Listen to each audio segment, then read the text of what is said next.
This is macOS Ken. Analyzing app sales, Australia is still not stoked over AirTag, and more nominations for Apple TV+. It is Tuesday, the 29th of June, 2021.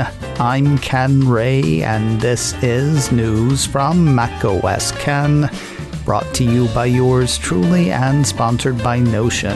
One workplace for your whole team. Get collaborating with $250 off at notion.so and use promo code macOSCan. This show is also supported by people like you, patrons through Patreon. Find out more and add your support at patreon.com/macOScan.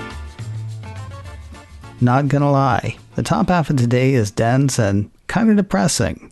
It's about how things stand now versus a year ago, which, in case you've forgotten, bit. And there are places where things still bite. And we'll go to one of those as well. Good times, huh? TechCrunch has the app sales tracker Sensor Tower indicating that consumer spending on mobile apps hit a record $64.9 billion during the first half of 2021. That is a revenue increase of 24.8% versus the first half of 2020. Of course, every silver lining has a cloud. The firm estimates that the growth rate for consumer spending has slightly slowed, and the download growth slowed more dramatically. Quoting TechCrunch, Apple's App Store accounted for $41.5 billion in global consumer spending during the first half of 2021, or 1.8 times the $23.4 billion seen by Google Play. However, Google Play continues to outpace on growth, having jumped 30% from its $18 billion in the first half of 2020 compared with the 22.1% growth from the $34 billion the App Store had seen. Games are still the thing. $44.7 billion of the first half's $64.9 billion came from or went to mobile games. The App Store accounted for $26 billion of that figure according to the piece, but growth slowed from 26.5% in the year-ago period to 13.5% for the first half of 2020 to the first half of 2021. No, people are not through playing, but the way iPhone owners play may be changing. According to Sensor Tower, game installs on iOS dropped 22.8% for the first half of 2021 versus the first half of 2020. Google Play, meanwhile, saw a rise of 3.9% in downloaded games. Now, a piece on the Sensor Tower numbers from VentureBeat had an interesting take on the iPhone side. Quoting that, the decline of new game installs for iOS could mean that more people are finding their forever game. That means mobile players are finding a game that they play the same way that some fans have played World of Warcraft for 15 years. Sensor Tower's data could also reflect that people are trying fewer but better games thanks to services like Apple Arcade. That curated subscription program could prevent iPhone owners from having to sift through free games on the App Store. Outside of games, iOS once again saw a drop in installs, down 10.9% for the first half of this year versus the first half of 2020. Meanwhile, the piece from TechCrunch says Google Play non-game installs climbed 6% in the first half of this year. TechCrunch has Sensor Tower figuring the fall in downloads for iOS is reflective of the increased competition for consumer attention in markets with a high number of iOS users, like the US, where businesses have been reopening and in-person activities are resuming. On the Google Play side, TechCrunch has Sensor Tower speculating that the rise in installs could be tied to the demand for apps in markets where Android is dominant, like India, which has continued to be impacted by the pandemic. While some, perhaps many, will worry over the drops in installs, Morgan Stanley analyst Katie Huberty can't help liking the growth she sees in revenue. Philip Elmer DeWitt's Apple 3.0 ran part of a note she wrote over the weekend. Recent numbers have she and hers thinking that Apple's App Store revenue for the June quarter will grow 16% versus the same quarter a year ago. That is well ahead of her firm's original forecast of 11%. What she finds most interesting, areas that are further along in post-COVID recovery are seeing a material acceleration in App Store net revenue growth. The way she sees it, as the West gets further along in its post-COVID story, it'll see similar App Store growth acceleration. Huberty has an overweight rating on Apple shares. Her price target on the shares is $162. None of that was depressing, by the way. The bit of a downer comes when we talk about India, which we are about to do. The good news. Apple doubled its personal computer shipments in India in the first quarter of 2021. A new report from Canalys via Mac Daily News says the increase in sales is likely tied to the opening of Apple's online store on the subcontinent last September. It's worth noting, when Canalys says personal computers, it's referring, in Apple's case, to Mac and iPad. The company was fifth for the quarter, pushing Acer down into the land of the other. Across the board, Canalys says PC shipments, including tablets in India, grew by 72% year over year in the first quarter to reach 4 million units, comprising 517,000 desktops, 2.5 million notebooks, 930,000 tablets, and 43,000 workstations. Almost all categories grew well, mainly due to a poor first quarter of 2020 when supply was hit due to pandemic restrictions in China. That would be one reason for the growth. Though you gotta figure the need for work from home and school at-home devices has also skyrocketed. This as India continues to see staggering numbers of COVID cases, though they do seem to be trending in the right direction. On Apple specifically, Canalys says the vendor benefited from having a strong notebook and tablet portfolio, which was firmly consumer-focused. It has seen its shipments grow twofold to 208,000 units, with its notebooks and tablets recording their best-ever quarter in the country, largely aided by the availability of its official online store. As for what's ahead near term, the firm doesn't seem to want to guess. Canalys research analyst Aswij et al. Is quoted in the report, saying measuring true demand in India is extremely difficult. The second COVID wave has been ruthless, claiming many more lives and livelihoods than the first wave, forcing India to pause almost all economic activity.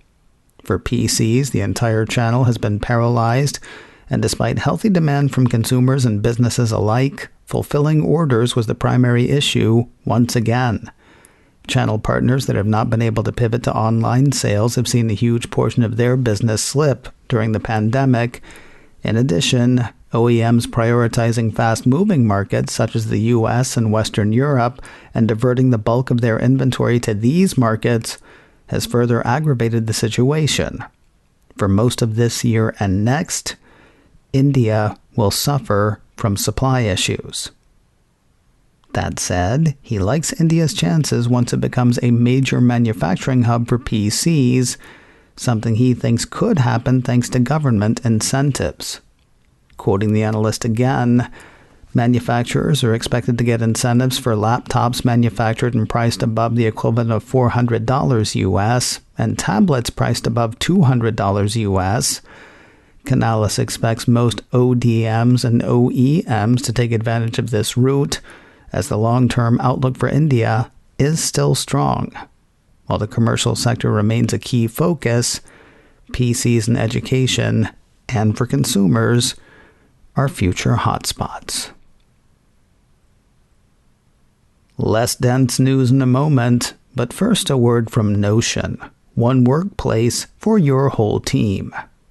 I set up a couple of Notion accounts yesterday, a personal account for my own projects and one for my imaginary team. The last team I worked with was, well, the worst at team things.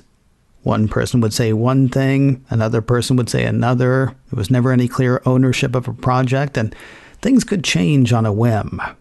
The phrase, "Who said that?" was also not uncommon.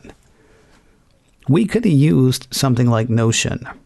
Notion is all-in-one team collaboration software that combines note-taking, document sharing, wikis, project management, and much, much more into one simple, easy-to-use tool. While it will keep track of who said what, who changed what, and who's supposed to be doing what, all that stays out of your way. You can check it, but when you're getting down to work, it's just you and the work. You can collaborate in real time, tailor workflows to your team's specific needs, and share with ease. And with 500 integrated apps, there's a pretty good chance Notion already works the way you do. Try it with your team. Notion is currently running a special offer to listeners of this show. Go to notion.so and use promo code macOSKen to get $250 off its annual team plan. That's multiple months free for your growing team. Don't forget, that's notion.so. Enter promo code macOSKen during checkout. Get collaborating with $250 off at notion.so and use promo code macOSKen. 2 bits of news developers can use. First, iDownload blog says the second beta of macOS Monterey is out to the dev types. Last week, Apple released second beta builds of most operating systems to developers, though the macOS was notable in its absence. No beta for public testers at this point. That is due sometime in July, according to the piece. There is something else for developers to test. A piece from Apple Insider says the Cupertino company is ramping up beta testing for Xcode Cloud. Announced earlier this month during WWDC, with Xcode Cloud, the piece says, Apple says teams will be able to find and fix issues faster. Developers can commit a change to their code, and because it's stored and compiled in the cloud, everyone on a team can see the changes. Teams were able to add themselves to a wait list soon after the announcement. Now it looks like would-be testers can begin their testing, with Apple letting at least some of them know that they can get to it. Apple may be in line for a new tax soon. Apple Insider says Republicans in both the U.S. House and Senate want to fund broadband subsidy programs by taxing big tech. According to the piece, the idea actually started with Republican FCC Commissioner Brendan Carr. It's now gaining traction among some on the right. A spokesperson for House Minority Leader Kevin McCarthy is quoted in the piece, saying any conversation about building out broadband for unserved Americans should include a big tech user fee that corresponds to their use of that infrastructure. The report goes on to say Apple would be affected because of its App Store, Facebook and Google would pay in because of internet advertising, and Amazon would be included because of its cloud services and video streaming. Not surprisingly, tech is not really down with this plan. The report says the Internet Association, a trade organization that represents Apple, Amazon, Facebook, and Google, characterized the idea as a punishment on large technology companies. Jessica Rosenworcel, Democrat and acting FCC chairwoman, doesn't seem turned off by the idea, but it's not up to her, and it's not up to her commission. She's quoted in the report saying we should be open to new ideas, but it is clear that this would require action from Congress. The ACCC is still not pleased with Apple's AirTag. I told you last month of concerns raised by retailers and then more retailers in Australia around Apple's item tracker. The concern is that the button battery that powers AirTag was too easy for kids to get to and too easy for them to swallow. Now the Australian Competition and Consumer Commission, or ACCC, is warning parents, keep out of reach of children. Mac Rumor says the ACCC issued a press release on Monday urging parents to keep the Apple trackers away from kids as a safety precaution. According to the press release, the ACCC is concerned that the AirTag's battery compartment could be accessible to young children and the button battery removed with ease. In addition, the AirTag battery compartment's lid does not always secure fully on closing, and a distinctive sound plays when an AirTag's lid is being closed, suggesting the lid is secure when it may not be.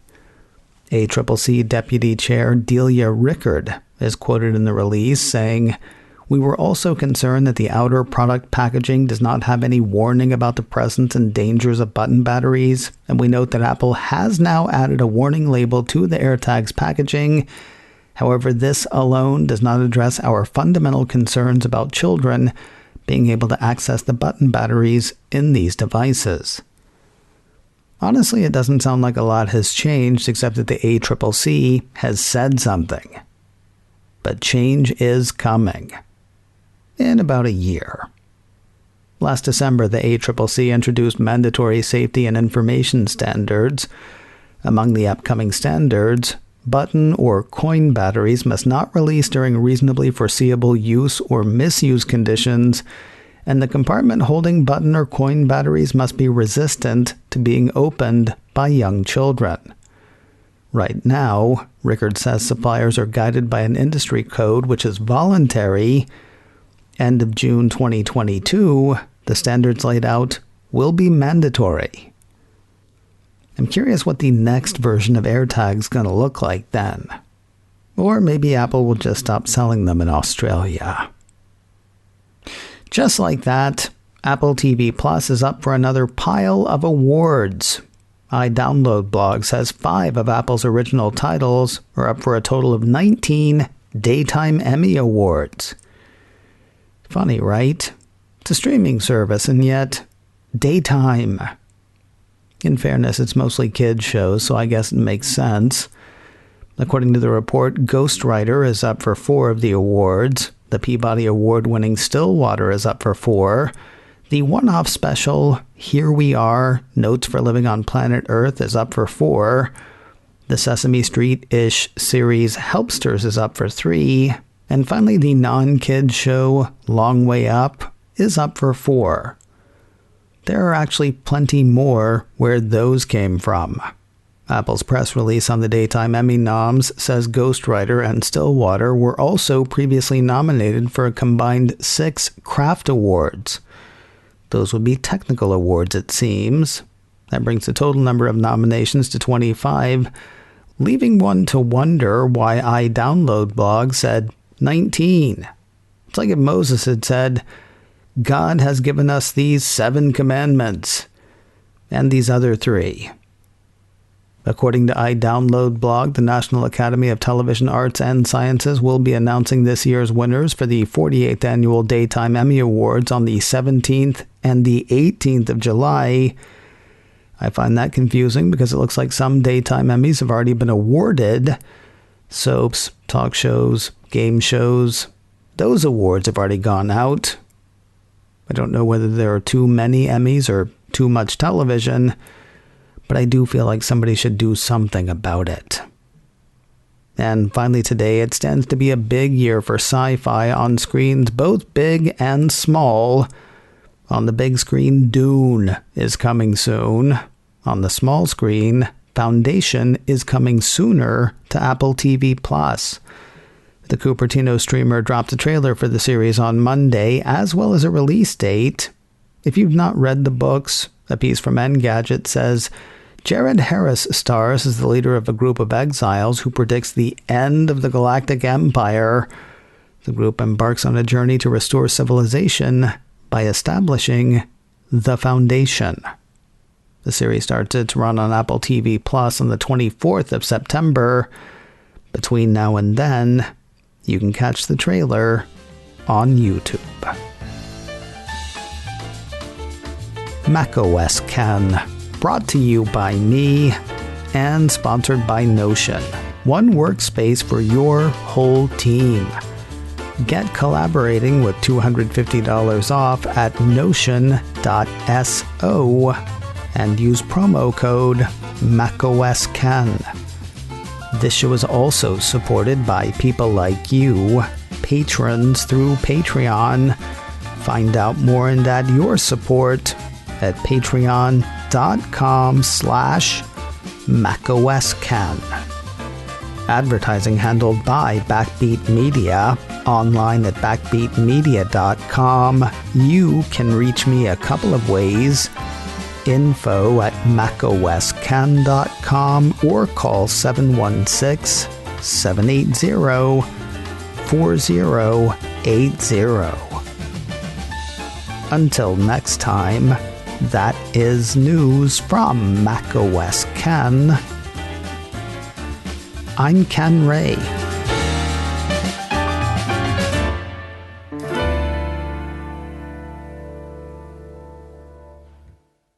Ciao.